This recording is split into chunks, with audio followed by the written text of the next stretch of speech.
L'Allemagne prend ce mercredi la présidence tournante de l'Union européenne et pour 6 mois. Et on en parle ce matin avec Christophe Dansette. Bonjour Christophe. Bonjour Damien. Rarement le semestre qui s'annonce aura été aussi important économiquement, en tout cas pour l'Union européenne. Oui, vous en parliez en pleine épidémie de Covid-19 et alors que la crise économique, elle, ne fait que commencer. Angela Merkel, aux côtés de Emmanuel Macron, parlait lundi de défis économiques que nous n'avons jamais connus depuis des décennies. La Commission européenne prévoit un déficit de près de plus de 7% pour 2020 pour l'Union européenne. La Banque centrale européenne table même sur près de 9% de baisse de la croissance pour la zone euro. Évidemment, cela va se traduire par des centaines de milliers, voire des millions de suppressions d'emplois. Et ça a d'ailleurs déjà commencé. On l'a vu encore hier soir avec l'annonce de 15 000 suppressions d'emplois dans le monde pour Airbus, dont 5 000 en France, 5 100 en Allemagne, 900 en Espagne. Des chiffres que le gouvernement français, au passage,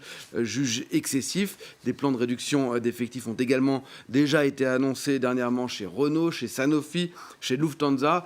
Air France, de son côté, s'apprête à préciser le sien à la fin de la semaine. Il pourrait concerner jusqu'à 8 000 postes. On va reparler dans un instant dans la revue de presse d'Hélène Frade de ces défis économiques en Europe. En tout cas, face à cette situation, le premier défi, c'est donc la relance. Elle devient urgente, cette relance. Bruxelles propose un plan à 750 milliards d'euros, plan qui devra être validé par les chefs d'État lors d'un sommet les 17 et 18 juillet. Sommet qui s'annonce compliqué face aux réticences, notamment de 4 pays dits frugaux. Plus généralement, et c'est le deuxième grand défi, le budget pluriannuel de la période 2021-2027 devra lui être entériné. Les pays membres avaient échoué à se mettre d'accord au mois de février dernier. Le problème, c'est qu'avec la sortie de l'Union européenne du Royaume-Uni, il y a un trou de 10 milliards d'euros par an qu'il va bien falloir combler, tout en mettant en œuvre des politiques ambitieuses, que ce soit dans le domaine de l'innovation, de la défense, et puis bien sûr aussi de l'environnement, avec ce fameux Green Deal, ce pacte vert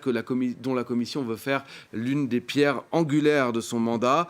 Si on ajoute la négociation sur le futur accord de libre-échange avec le Royaume-Uni pour sceller le Brexit, négociations qui doivent aboutir avant le 31 décembre prochain, ou encore les relations commerciales avec les États-Unis ou encore avec la Chine, on comprend que cette présidence allemande ne sera pas de tout repos, bien au contraire, et qu'Angela Merkel devra faire preuve de ses meilleurs talents de négociatrice pour que ces 6 mois soient teintés de succès.